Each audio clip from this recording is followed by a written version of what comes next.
Burleson, and thank you for calling this hearing today on such an important subject. Stable housing should be the essential foundation upon which families in America can build a good life. But housing is not affordable in this country.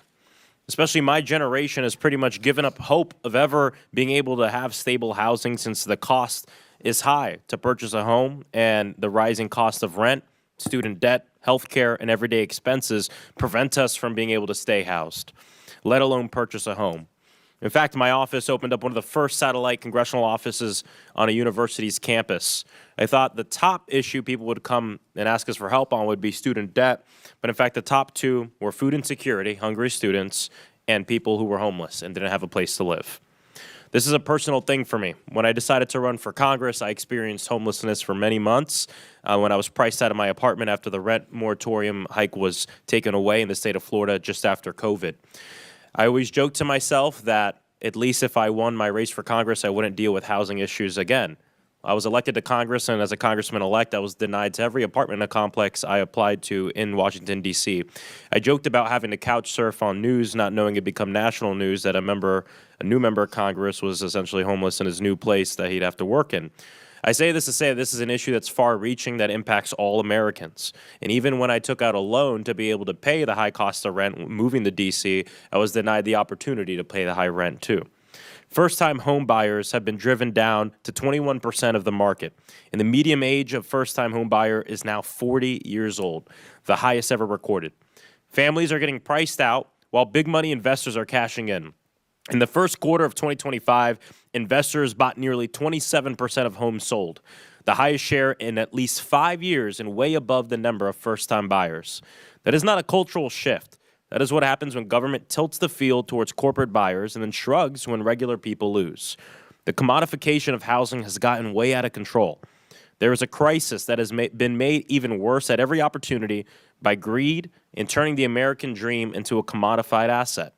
Plus, tariffs, an underdeveloped workforce, and outdated zoning laws prevent the growth of housing supply that we need. I'll work with anyone to fix these issues.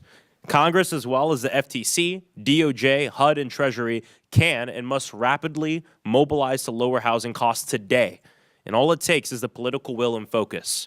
For too long, the federal government has washed its hand clean of housing laws, relegating it to being a state and local issue. But there is a lot we can do at the federal government.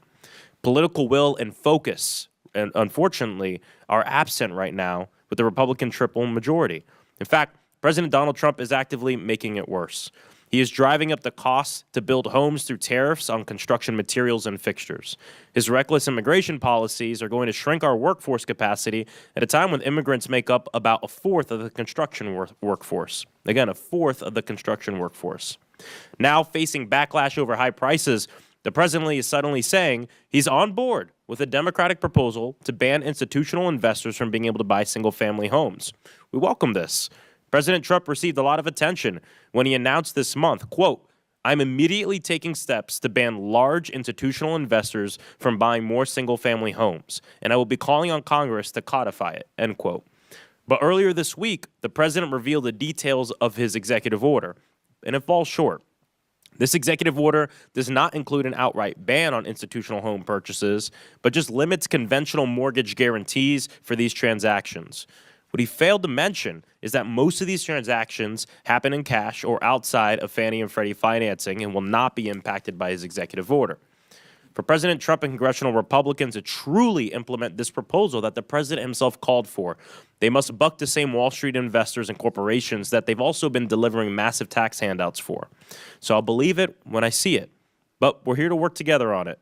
Trump helped to create the problem that we're in. Blackstone built the leasing company Invitational Homes into a single-family rental giant that got rich by buying up houses at distressed prices, and then it became the template for gentrification, displacement, and turning our neighborhoods into portfolios.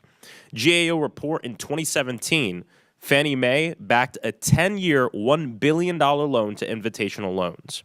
Market-based solutions alone are not going to fix this crisis. But it gets worse. It's not just corporate ownership that's driving up housing costs for families. It's also corporate coordination and extraction. The Biden-era Department of Justice sued RealPage for colluding to rig rents using algorithms that drive up prices and harm renters.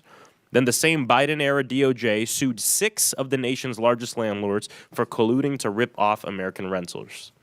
Names like Greystar, Blackstone, Camden Property Trust, Cushman and Wakefield, and Pinnacle, Willow Bridge, and Cortland.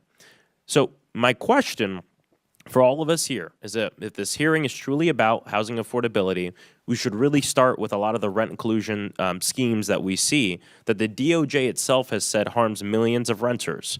We should start by tightening standards on corporate landlords and their pricing software. We should start with investors that routinely outbid families for starter homes. And I invite my Republican colleagues to join me in co-sponsoring legislation that will help achieve these things. One of my bills is the End Junk Fees for Renters Act. Another one is co-sponsoring a bill I will soon be introducing to push back on Wall Street, turning manufactured home communities into captive revenue streams. This bill incentivizes states to adopt strong opportunity to purchase protections so manufactured homeowners, especially seniors and working families on a fixed income, can get a real chance to buy the land under their home before private equity and other large investors can swoop in, jack up the cost of the lot rent, and pile on new fees. Massive deregulation is very dangerous. And need I not remind us of things that happened in Florida, such as the tragic Surfside collapse and other issues like that we see across the entire nation. We don't need a hearing where it's just going to be folks pushing to take away standards that are important for Americans while enriching big developers and removing the housing standards that keep bad actors in line. Getting rid of these protections is not a silver bullet or strong housing plan. The process can be made faster. We know this, but we can do that without compromising important standards that keep working families safe. So I'm very excited about this hearing. I mentioned why this is very personal to me.